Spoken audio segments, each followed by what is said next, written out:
Well, my name is Nicole Quadra. I work with San Mateo County Libraries. It's my pleasure to welcome you to our author talk tonight with Mallory O'Meara. Mallory is going to be in conversation with Alex Brown, who is a librarian, a book critic, writer, and author of two books about Napa Valley's marginalized history. Alex and Mallory are going to be in conversation together, and I think it's going to be very special. You are all in for a treat. And with that, I'm going to hand it over to Alex. Thank you so much. And hi. I think take it away, Alex. Hi, taking it away. I really should have gotten a bigger laptop screen for this because it's really hard to see Zoom and Google Docs at the same time. Hello, everybody. Welcome to this fabulous event. I'm so excited to talk to you, Mallory. I'm actually not going to introduce your book because your book is too great and you need to introduce it yourself. You need to introduce both of them and then also give me a tease for secret book number 3 that's coming up. Oh my God, you and I have to talk afterwards because I'm not actually allowed. My editor told me I can't tell what the 4th book is about yet.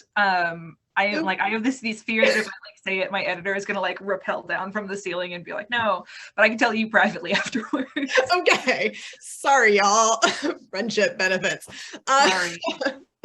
So Alex Brown, Alexandria Brown. I'm from up north as well, the Bay Area, or I'm from the Bay Area. Mallory's not. I wrote 2 books on Napa County history, which I think they're going to link one of these days. And yes, oh, Mallory, yes. So I'll be talking about them later. Yes. So I write about marginalized history. Yes, please order my books, help me pay my student loans. I read about marginalized history, which is one of the reasons that Mallory and I got connected. Like Mallory, I sort of look at everybody else who doesn't typically get written about in very common topics. And several years ago, we were both chit-chatting. Mallory was working on this book about alcohol. I was working on a book about restaurants, and we're like, hey, we should do an event together. Yes, and now it's finally happening. Yes, so 3 years later, we're finally doing this event. But that's how quick and easy publishing is. It's just so fast. Speeds along. So I'm a high school librarian. My career actually started in archives, hence all the history nerdiness. So I'm a high school librarian. I am a book critic. I'm an award-winning book critic. I write mostly about speculative fiction and young adult fiction. And then, as I was saying earlier, I occasionally will write about nonfiction. And when that happens, it's almost always Mallory. I am super honored. Yes. So Mallory, tell us about Girly Drinks. So Girly Drinks is the world history of women and alcohol. It starts at the beginning of time. Thank you. And goes until now. And it goes chronologically, and each chapter is one different time period. And there's one woman woman from history, from all over the drinking spectrum. I've got bartenders, distillers, drinkers, criminals, royalty, all sorts of stuff. But you follow one woman through her time period, and she sort of guides you through. But even though I'm focused on this one woman in each chapter, I worked extremely hard to have this be as wide and as big of a world history as possible. And yes, it has pictures if you're interested in that sort of thing.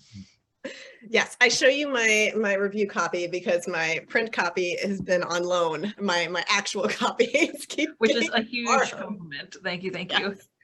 One day I'll get them back on the shelves. Yes, I think that's one of the things I really liked about it. I loved Lady from the Black Lagoon because it was this great biography of one woman, but it also was this film history, but it was also a personal history, but it was also and it came out right in the middle of Me Too, and it was yes. Oh my gosh. No one ever believes me, but I started writing Lady from the Black Lagoon before Me Too actually happened. So when I was working on that book, I was like, all right, 20 people who like Creature from the Black Lagoon are going to read this book, and half of them are going to be really mad because I'm super feminist about it. And then Me Too happened, and I was like, wow, maybe people actually care to read this sort of side of history. And yeah, things have been a little bit different in the world. Not as much as people think that it is, but just a little smidge different. Teeny tiniest little smidge of difference.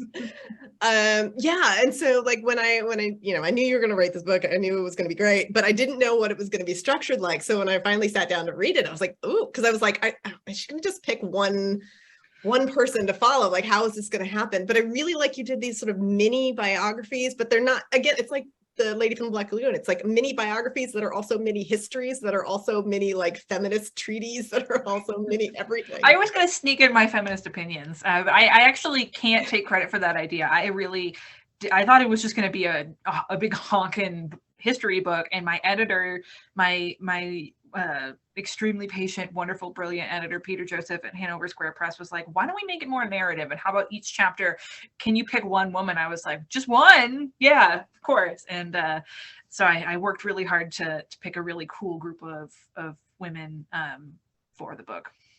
Yeah, I think you did it's such a fabulous job. And I mean, one of the other reasons we connect so well is you and I both write sort of these like, and I always call it history for lay people, which I think sounds really condescending, but it's like, we're trying to write. I think it's really everybody. important. We both write things that people, and of course, according to us, people really need to know, and they're really important histories that make you look at things differently and look at your place in the world differently and look at who makes things and who does things. So it's just a massively perspective shifting type of book, and it frustrates me when people are like, oh, well, it's just like a pop history. I'm like, but that's how I want this to be read as widely as possible. I'm not an academic. I don't come from that world, so I wouldn't even want to get into it regardless, but it's really, really important to me that I explain things and welcome as many people as possible into my books. Yeah, absolutely. I mean, that was the same thing. It's like, I did get the master's in US history, and I read all the scholarly stuff, and it's always so heavy, and it's written for other scholars a lot of times. And I didn't want to do that. I wanted to write for the people who needed the history, and that wasn't the scholars. Especially because a lot of the people that we are writing about aren't welcome in those spaces, so I'm like, why would I want to write for the people who aren't going to care?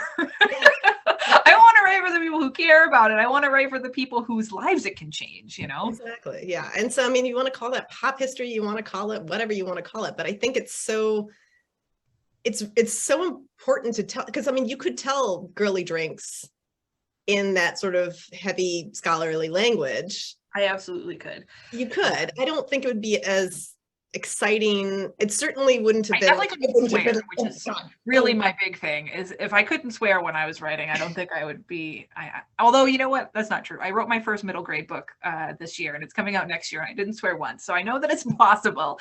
But if I'm talking about this kind of stuff, I need to be able to swear and make bad jokes. So it was essential for me, and that's it's just also I think just the way both of us write. I love your voice.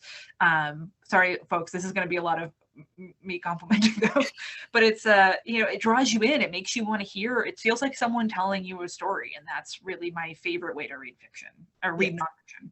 Yeah, I mean, yours was the same thing. I was late from my lunch break so many times because I was reading, and I was like, wait, I gotta finish. I couldn't read like by section or by like page. I had to just read the entire chapter.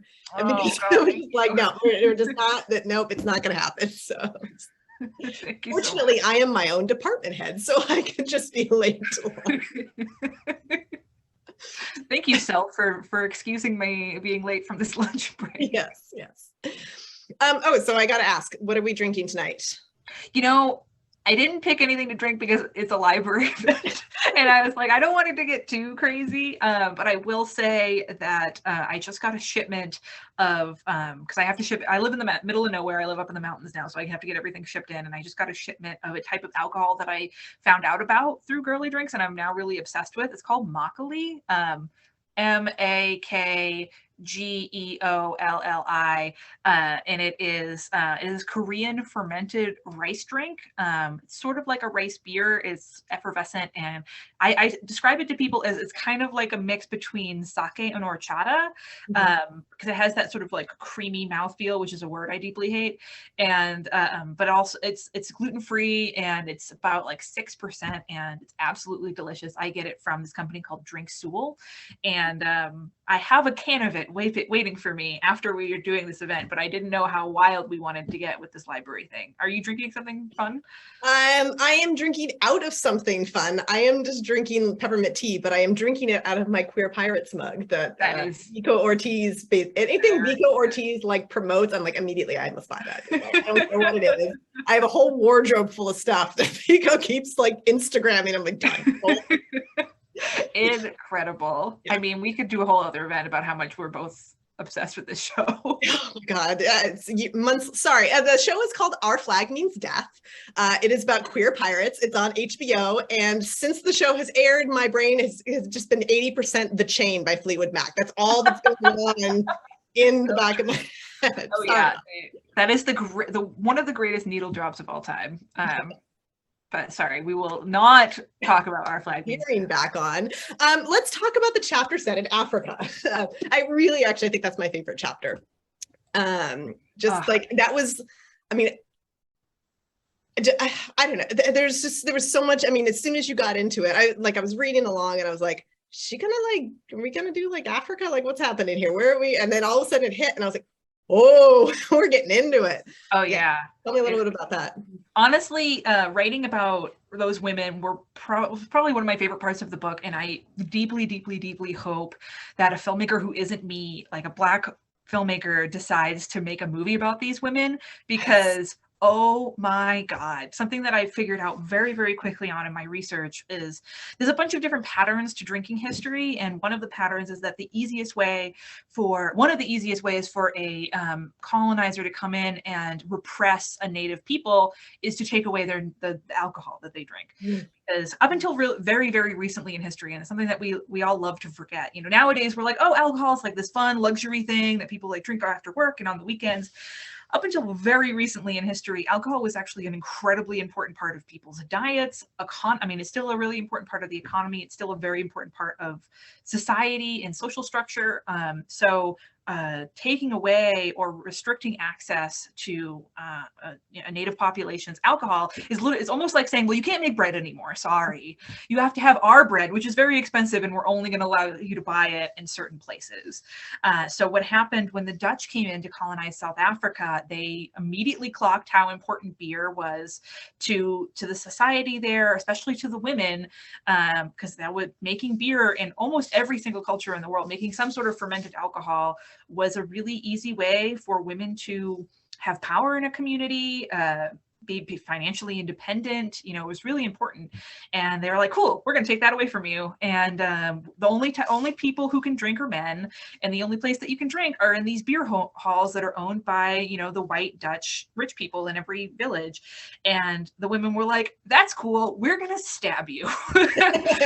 So it really was an incredible revolution, uprising. Like the first ever use of tear gas in South Africa was against a massive riot of these women who got up and were like, we are not dealing with this. They stormed these beer halls. They literally ripped the doors off, ripped men out of their seats, broke open the beer, and they never stopped making beer. There was like an incredibly robust underground alcohol culture there. And that's where, revolutions were plotted. And they were called shebeens, and they were these like secret, in America, we would call them speakeasies, but they were, it wasn't just like people like drinking cigarettes out of like long cigarette holders like that and like dancing jazz like we think about speakeasies here in America.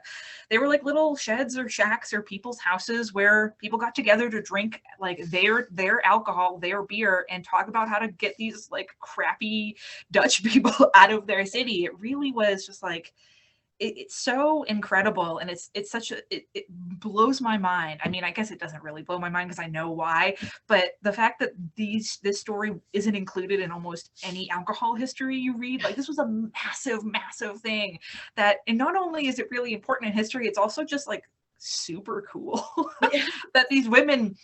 One of my favorite quotes from the whole book is this I can't remember her name, Dorothy, I can't remember her last name. She was an activist in South Africa, and they all like got up and she was like, we're the men now, you know, and rioted and really fought against these cops.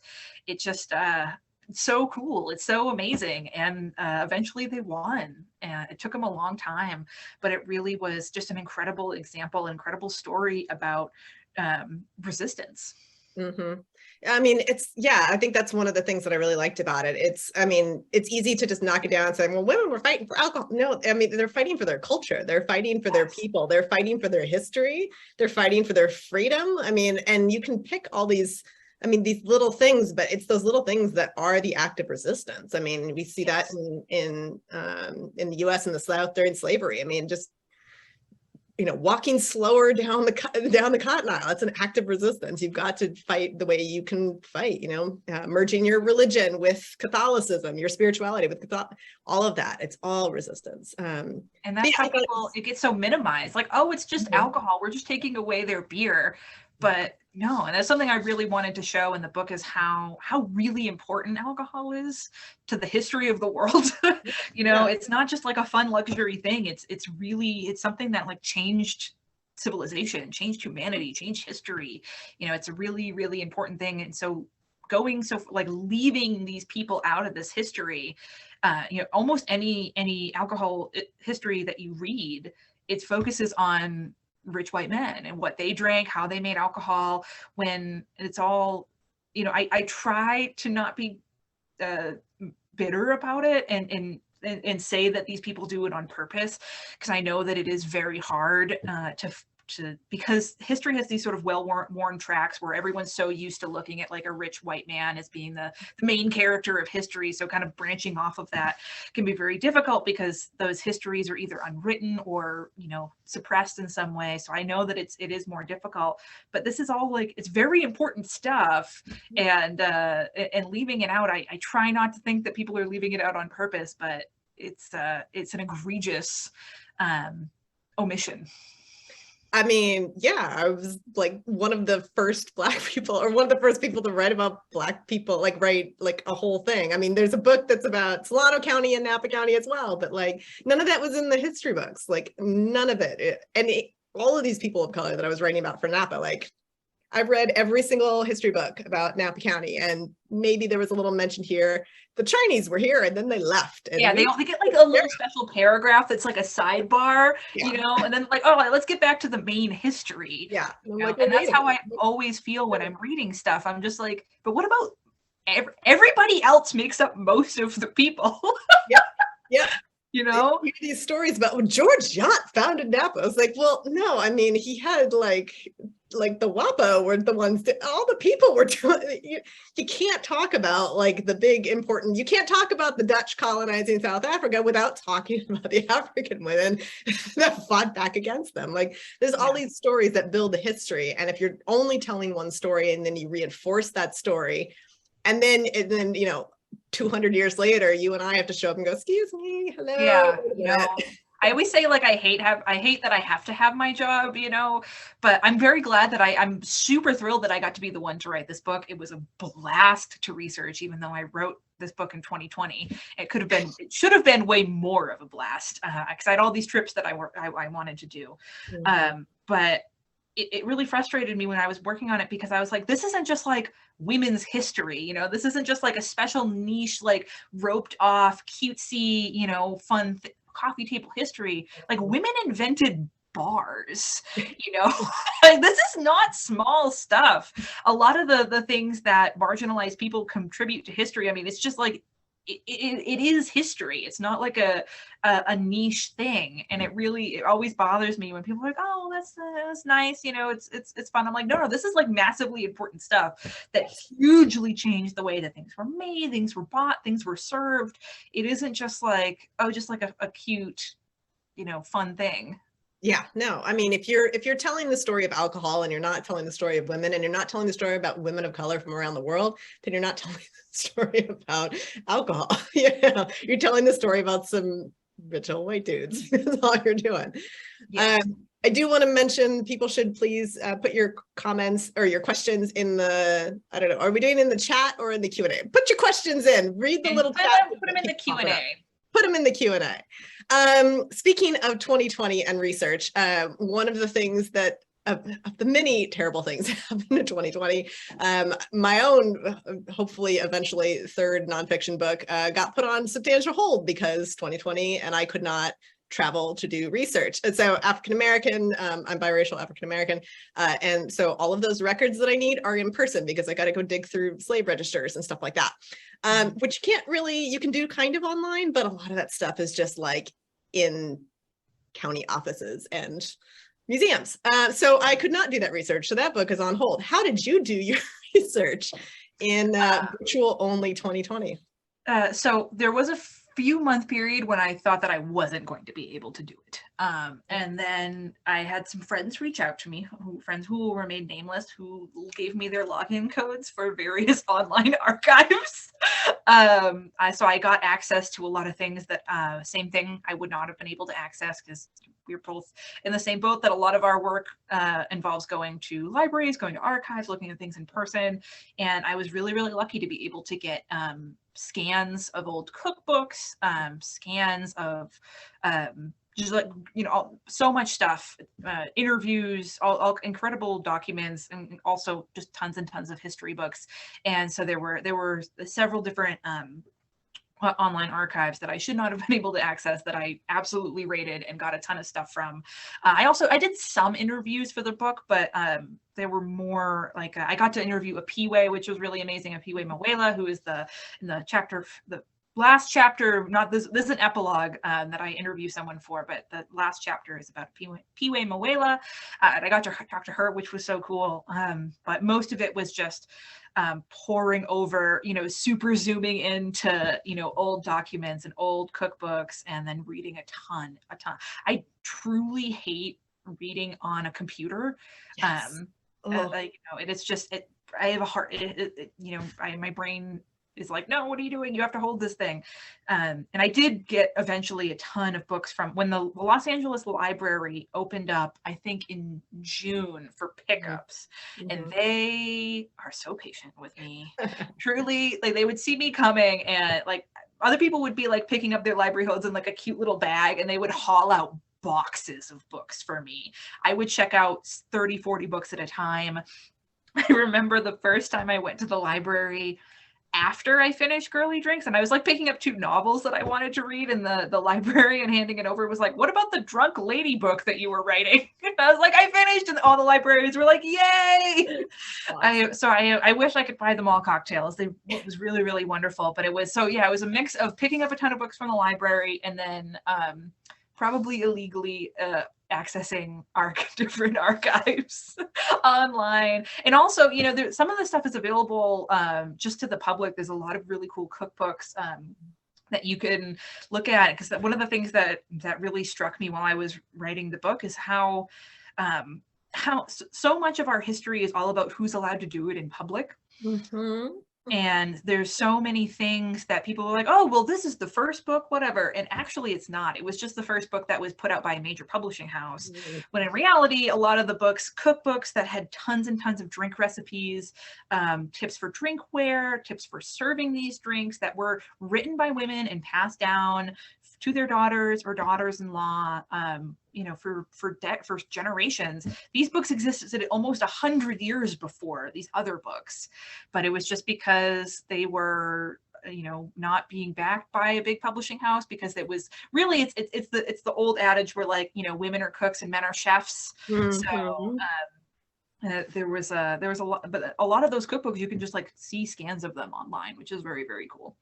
That's awesome. That's awesome. I think that's one of the things that I love the most about doing our kind of history research and writing is like finding everything else. Like you can read the books, make a lot of stuff in the books. And then like, once you're done with the books, then where do you go next? It's like, for me, I went into the local newspapers and like digging through like Black newspapers and things like that and finding little clips here and references buried in a quote here and a name and you start like piecing together these people's lives who were never mentioned. Yep. And who did really important, like essential things. Yes. Yes. And it's really fun to like think about. It's one of the things so I work with high school students, and I work a lot with the history department, and one of the things that I do with the kids too, it's like you can't just read the books. Like the fun part of history is the everything else. It's like, what else can you find, you know, looking at clothing or you know, artifacts or petroglyphs, whatever it is. What are the other things telling you about how people saw themselves versus how somebody else is writing about, you know, somebody colonizer so-and-so who showed up. Oh God, well, that's the thing, is throughout so much of history, there were women, and especially women of color, were not allowed to write. We're not allowed to record their own histories. So if you only look at stuff that's written and, you know, published by major publishers, you are severely limiting yourself. Actually, is connecting to the story we're talking about with the women in South Africa. Some of the books that I originally, because it's very hard to find books in America about this, because we do know. Again, we do know why it's hard. But so I was trying to find books, and I finally found one, and it was written by 2 white authors, and I was already like, okay. And they had referred to the native beer by this one particular name, and I was like, I've never seen this word before. And I ended up finding another collection that was written by Native African writers, and that word is a slur, you know. And if I had just read this one book, I would have like printed it in my book and put it out there. And like, you can't.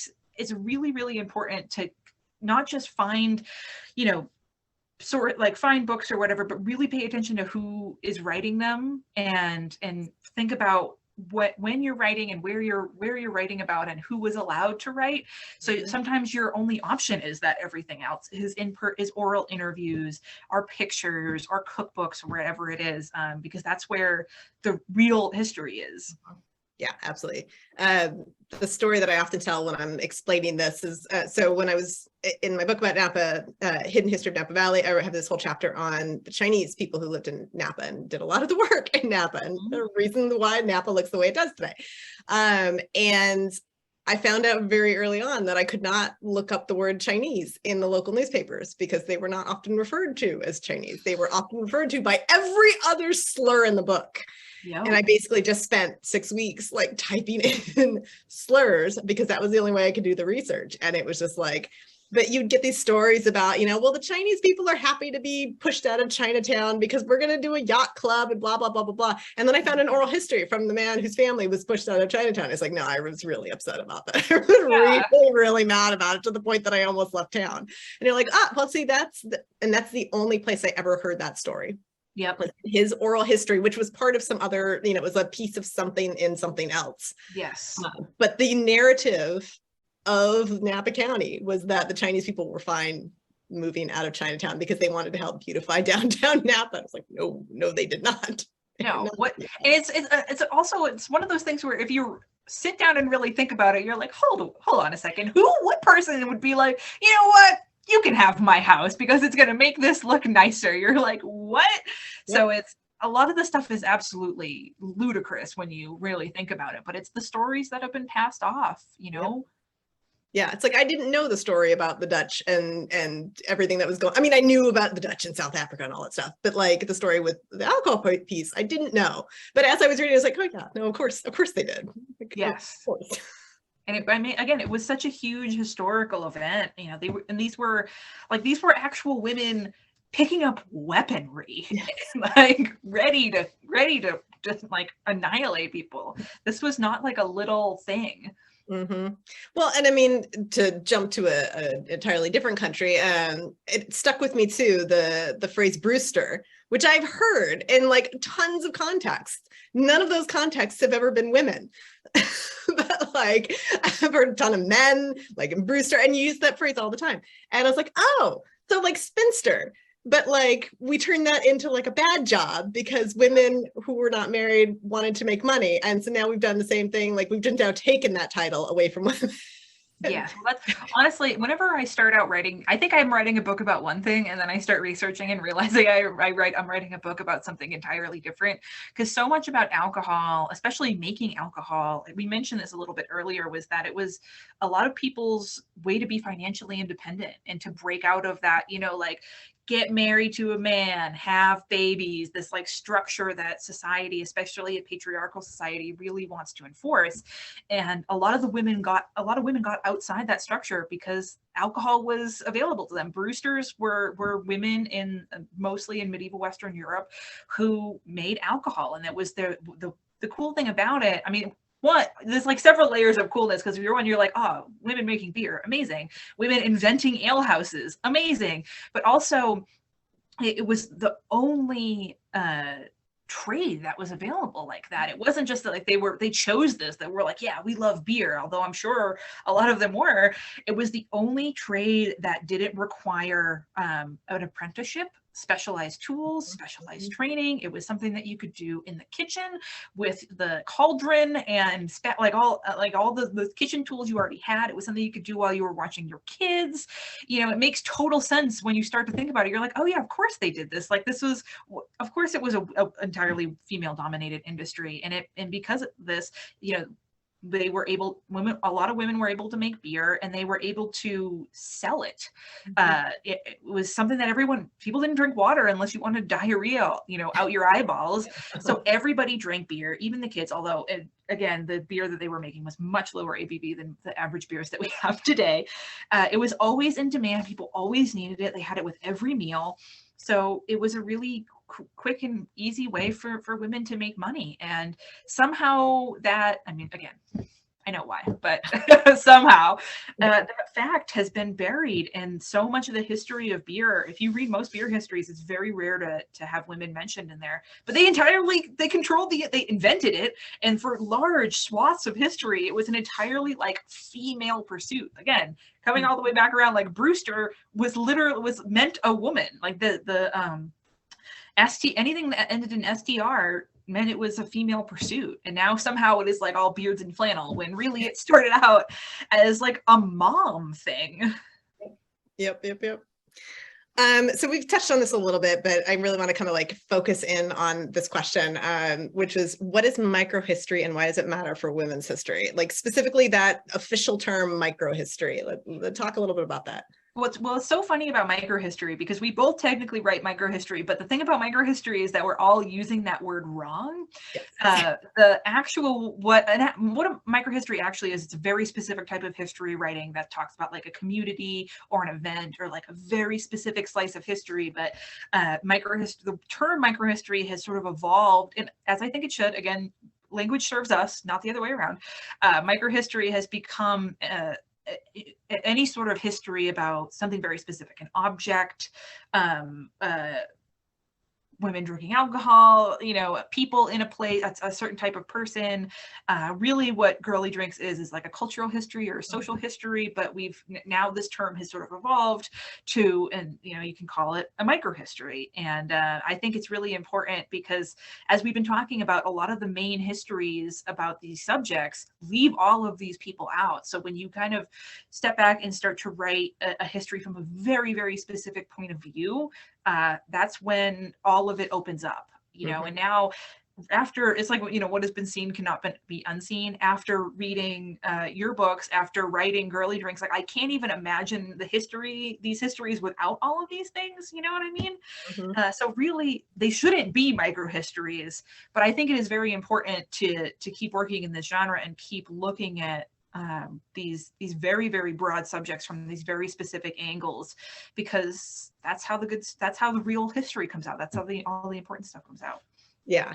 I mean, I always thought about that when I wanted to write the history of Napa Valley. Like, as I started writing it, I was like, well, this is actually the history of California. Like, you can't, everything that's happening, like you can mirror every single event in Napa County and just like, well, that's exactly what's happening in the state. And that's why things are happening in this, like all of it is all, by the way, there were some Napa people who went up to the Donner Party, like everything, you can like do these weird like connections all over the place. Also the Black people in the Donner Party, nobody talks about them. Nobody talks about them ever. There's a whole podcast on one of my favorite podcasts, and they talked about the Donner Party. Nobody talks about the Black people. Drives me crazy. You're wrong about. Wow, that's surprising for them. Great episode, but yeah, nobody ever talks To about it. have you on to talk about it though. Everybody should listen to that podcast. It's great. Our flag means death, and you're wrong about it. Those are your homework. Use your homework from Alex and I. Watch Our Flag Means Death and listen to You're Wrong About. Yes. Let's see, looking over here, we had some other really good questions. I think we talked about the accessibility one. Oh, let's talk about cocktail culture. So I'm going to actually merge those two questions. How can we make cocktail culture and drinking spaces more inclusive and accessible? And the kind of piece along with it about the women introverts, and historically women have been used to drinking alone or together, trying to recharge their energy. That whole go. Yes.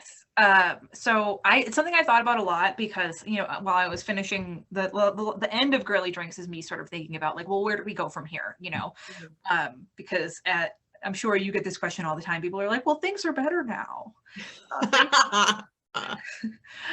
People yell at people on Twitter about feminism now. Everything is better. And I really wanted to look at drinking culture and be like, well, how far have we come? You know, how different are things? And I do think that there's a lot of things a lot of bars can do to make themselves more welcoming and accessible. I've noticed there are a lot of bars that are making more and more non-alcoholic cocktails that aren't just like ginger ale, you know, and I think that's so important because bars really need to own up to the fact that they're community spaces. You know, they're a third space. We really only have like the gym, the bar, and the library. And as much as the library does, it can't hold all the weight of the entire country's social life. There aren't in church too, but that's not a place. If you take one look at me, you know that's not a place that I end up very often.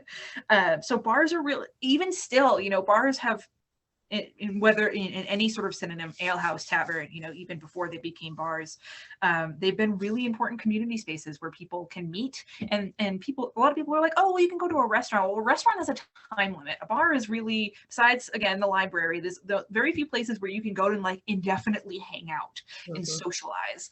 And I think it's really great that bars are starting to recognize that as places that aren't just like, hey, drink and everyone get drunk here. Like, no, this is a place where people want to hang out and connect with each other. And so they've been making more and more non-alcoholic cocktails, which I think is fantastic. I also think there's a lot of things that bars can do to be more accessible. Most like physically accessible for disabled people. Most bars are woefully inaccessible. I have a friend, Ace, who's a wheelchair user, and they used to document their adventures trying to go to bars in Oakland, where they would like look up online to see what bars were accessible, and then they'd go there and there'd be like a table in front of the disabled bathroom. You'd be like, it was just wild. So by like doing really simple things, lowering tables, lowering a section of the bar, there's a lot of things that bars can do very like physically to make their spaces more accessible. That being said, both you and I know that just because technically you're allowed in a place doesn't mean that you are wanted, and also doesn't mean that you want to go there. You know, there's a lot of like very bro-y sports bars that I would not feel comfortable drinking by myself, and even today, even in Los Angeles, you know. So I think that it isn't just about making the spaces that we already have more accessible. It's also, I really hope that in the future, something I write about in the book is like the very depressing, sad, tragic decline of lesbian bars. There's still a lot of gay bars, but there are I think there's less than 20 lesbian bars in the country. And part of that is because we're seeing a shift towards more like generally queer spaces, which I think is fantastic. But I do really hope we see more, just more places like that, more bars that are very, very queer friendly and very like directly, openly, like, there's another word that I'm trying to think of, but I can't, queer, and like welcoming to queer people. And because it's very, even with Tinder, even with the internet, you know, there's a whole story to be said about how, you know, apps killed the queer bar. But there's still a need to be, you know, out in public and meet people, especially now that you know, the world is, whether it's a good idea or not, whether the world, you know, the world is opened up and people want to congregate and hang out and find it and be in a place that feels safe to them. So I really hope we see more spaces like that opening up. Yeah.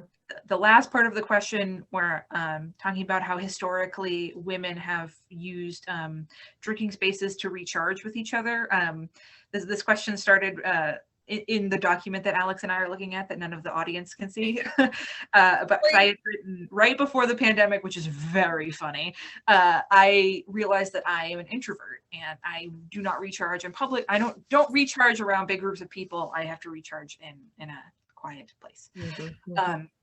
And historically, a lot of women had to drink in private spaces, and that's, you know, it's such a common thing to like force women to do something and then make fun of them for it, you know, like, oh, women drinking in kitchens and like book clubs that are actually wine clubs. Well, for most of history, like that's the only place women could drink. But it was a really special and almost sacred sort of thing, you know, women sharing knowledge and community connections and just like community in a kitchen, drinking together, sharing recipes, whatever it was. Again, so much of the book is about who's allowed to be in public and who isn't, and who's allowed, like what counts because of that. And so much of women's drinking history takes place in private spaces. So it was not considered serious. It was not considered, especially when it comes to bartending history and cocktail writing history. You know, nobody knew more about bartending than like women in America and England in the 1800s. Like, you know, either women that were house workers or women that were wives or mothers.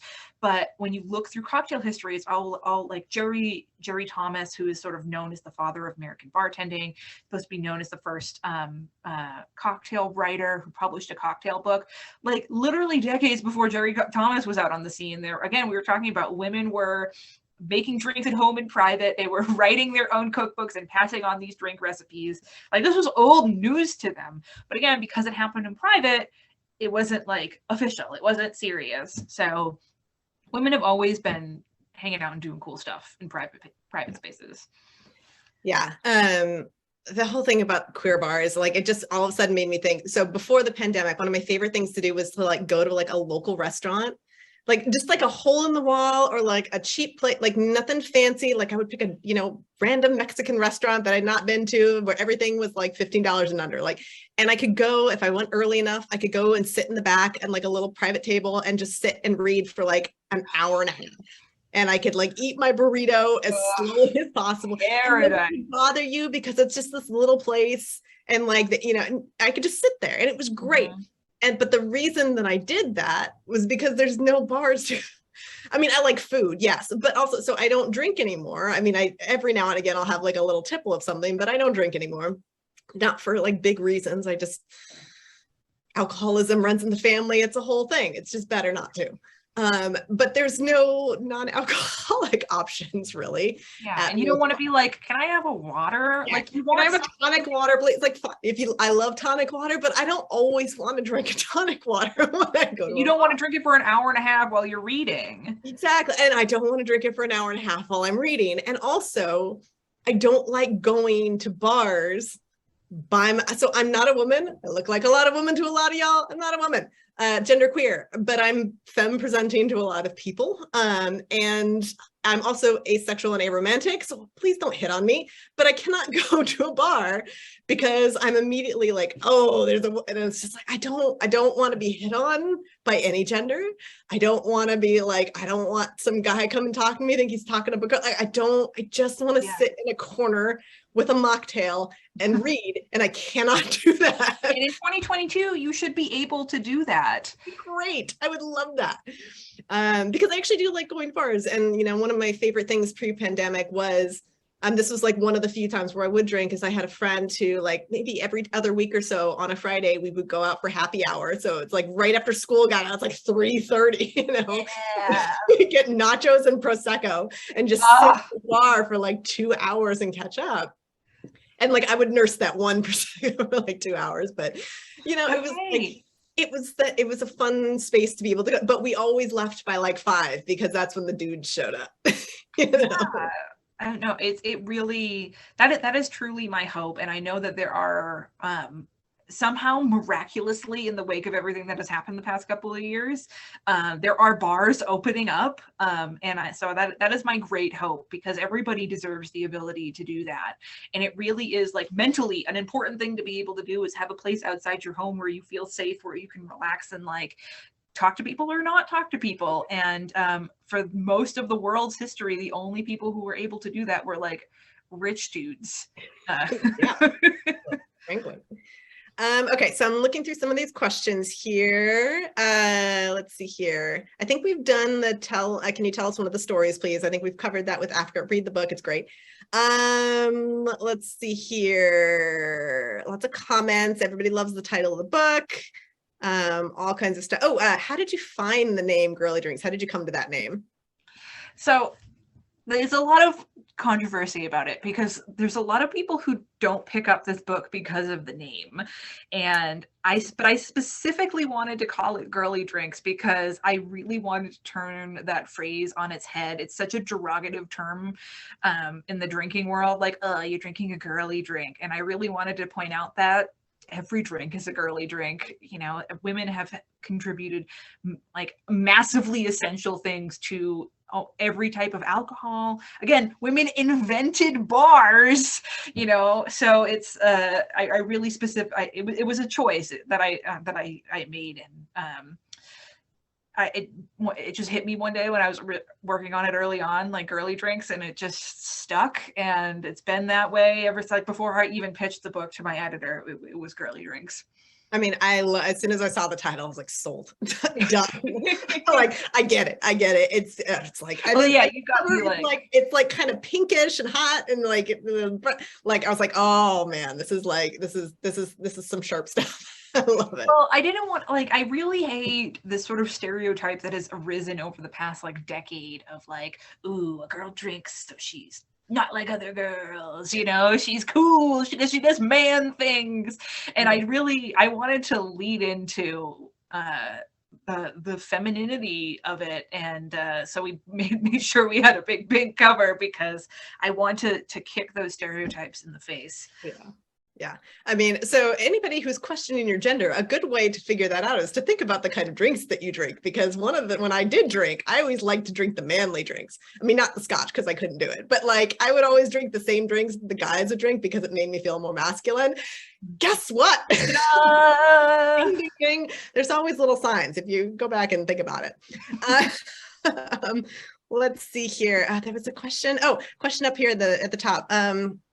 It's about how much influence your editor had on your book, your direction, and your finished work. So you and I are going to have two very different answers because we had very different publishers. Yes. So I wax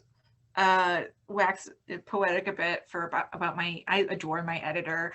I am now working on my third book with him. His name is Peter Joseph at Hanover Square Press, and he is fantastic. He deals with all my crap and all my bad jokes, and he really, it's very, very magical. And Alex will tell you, it is very rare to find an editor who you really trust.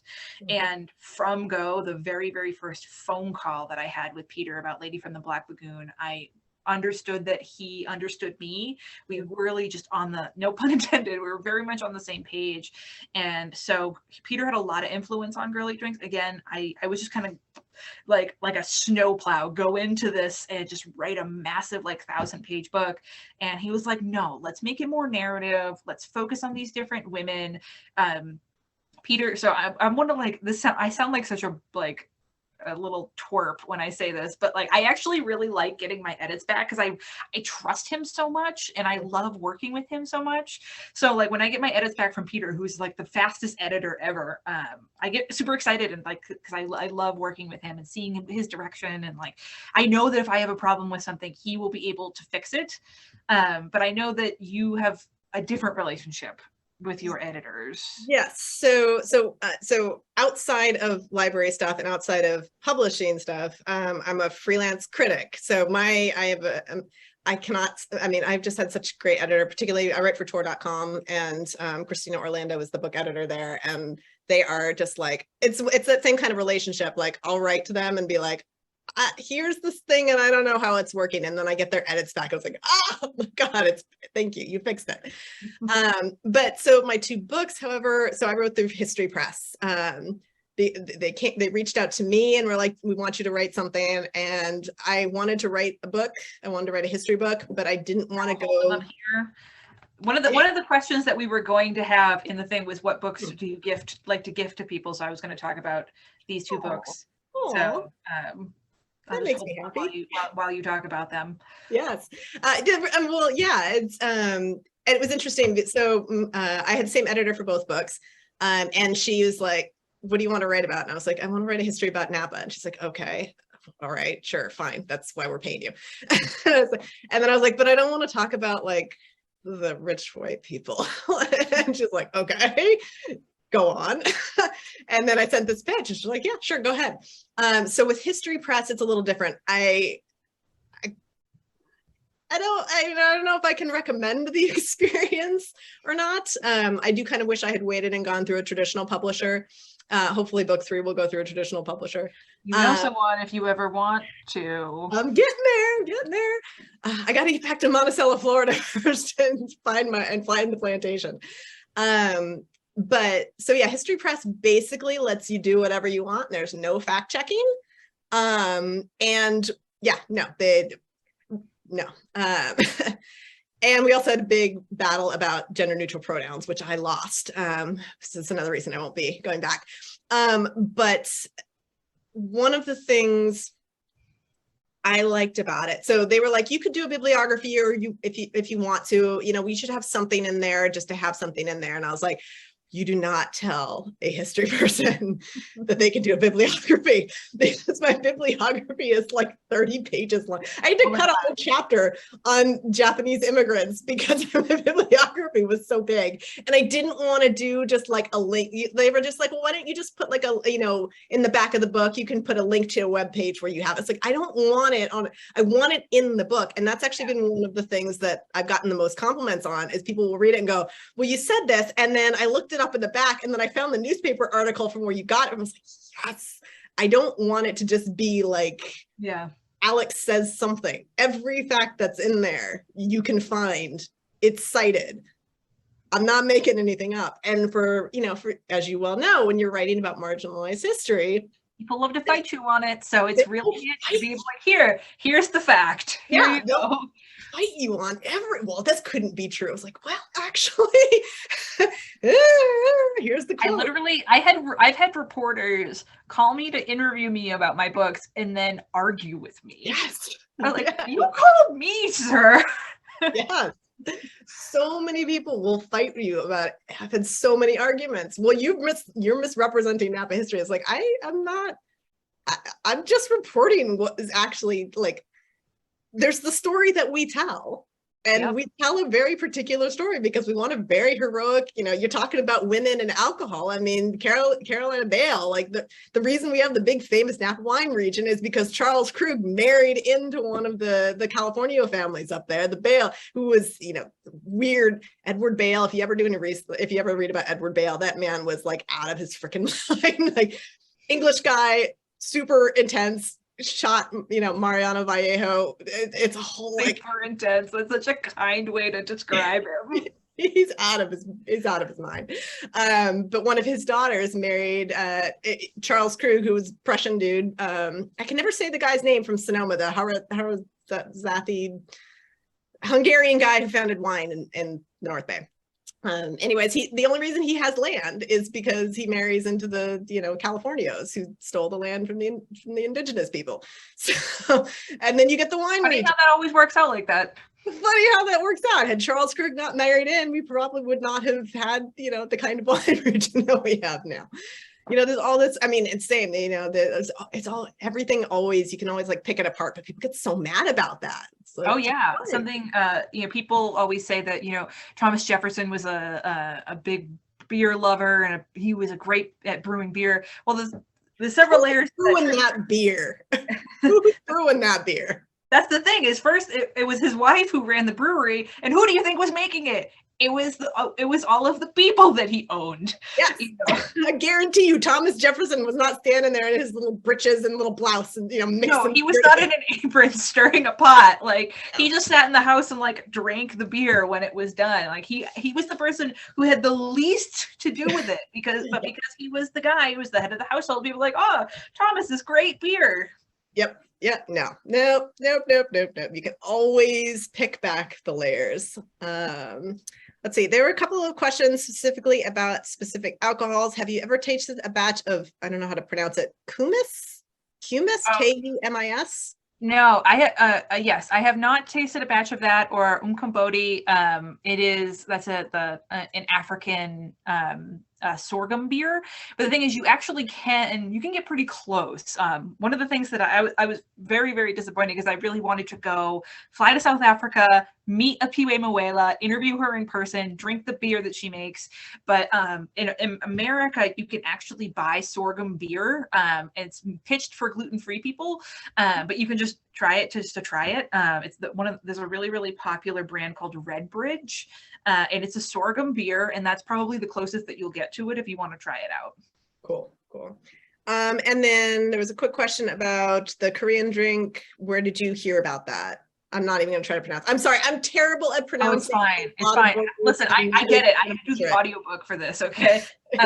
So the Korean drink makgeolli is it is again a fermented rice drink, and I mean the research for this book was literally me like going, okay, entire world, let me research the history of drinking everywhere, every when, and when I wanted to make sure that I was looking at all the different types of Asian alcohol, the different countries, and Korea has a really special, cool drinking history, and they had a very, very similar experience that the women in South Africa did when Japan came in to colonize Korea. The first thing they wanted to do was to stop women. No, not the first thing they wanted to do, but when it was pretty high on their agenda of crappy things to do, the crappy colonizer agenda of like, all right, what do we got to get done here? Was to suppress the native alcohol. Sool, SOOL, is basically the sort of the Korean word for alcohol, and there's many different types. And they're basically whether or not you distill it or ferment it, or you ferment it and then distill it. But makgeolli is the fermented one, and women would literally brew it illegally in their houses and sell it illegally around to their neighbors in the community. And if the Japanese police tried to bust them, they would bribe them with the alcohol. So there's a lot of really, really cool stories. So the way I found out about all these types of alcohol was just through research and making sure I covered as much as I possibly could. Nice. So very last question, and then we'll do where to find everybody. What are some your top 2 tips for non-academic researchers who are looking for other ways to do research outside of the book? Give me 2. Oh boy. Well, I mean, the biggest tip, like we said, is look when you're researching, start asking yourself who's being left out here. Mm-hmm. That is really the big thing. And depending on where you're reading and what you're looking at, someone's going to be left out. So start to think about that. Okay, whose story isn't being told, whose voices aren't being heard. And the other thing I like to think about a lot when I'm researching is if I'm reading something, I'm like, how is this benefiting anybody? Mm-hmm. Because that's another question that will help lead you to where the actual history is. Because is this story covering anything up? Is it benefiting someone in any way? What narrative is this spinning? Sometimes it's hard, especially in America, where spoon-fed from birth is these very stilted, skewed histories that are sometimes barely true, often not true at all. So it is very, very hard to swim upstream and sort of find real things, the real things that happen. So those are the 2 questions I always ask myself, who is this benefiting and who is this leaving out? And by asking those questions, it really, really is helpful to me and often leads me to where the real story is. Yeah. And I'll just say on a practical level, your public libraries probably have the local newspapers digitized. So check that out. I don't know what San Mateo has. I'm sorry. Napa County has a lot of theirs digitized, including the secessionist paper that we printed during the Civil War. But there's all kinds of stuff in the local newspapers. If you're doing California history in particular, the CDNC, whose website I can't remember, California Digital Newspaper Collection, goes all the way back to 1846. And there's just so many little tidbits in there, and doing the deep mine of ancestry is really helpful. God, yeah, the time that you and I accurate, but in the trenches of ancestry and genealogy research is. Yes. But you get a lot of good stuff.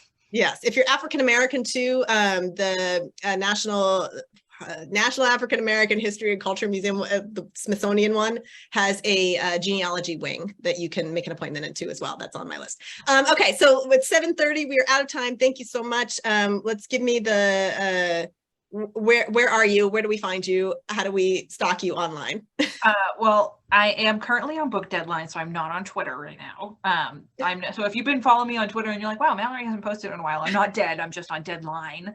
But I am on Instagram. I basically at everything at Mallory O'Meara. And all sorts, everything about me you can find at MalloryO'Meara.com, including a recommended drinks list for Girly Drinks, my official Girly Drinks playlist, and a recommended reading list. If you're looking for, one of the biggest questions I get for people are like, are there recipes in the book? And they're like 2 or 3, but it's not a recipe history book. Oh wait, I don't know where I went. I don't know if people can hear me. I can hear you. Yes, keep talking. So I made a list of recommended recipe books that are written by women that are on my website. So again, that's MalloryO'Meara.com. Alex, where can we find you and buy your books? For the time being, I am still on Twitter. We'll see how long that lasts. I'm Queen of Rats on Twitter. But you can mostly find me, my website is Book Jockey Alex, and that will connect you to everything, bookjockeyalex.com, all of my various stuff and books, and yeah, good times. We'll see how long the Twitter chaos lasts. Yeah, oh my God. Very weird time to not be on Twitter. Weird time. Thank you all so much for all your wonderful questions and your attention, and go buy our books. Yes, thank you. Have a good night, everyone. And thanks to the library for hosting. Yes. Thank you, San Mateo County Library. Thank you. Thank you for the great talk. Good night, everybody.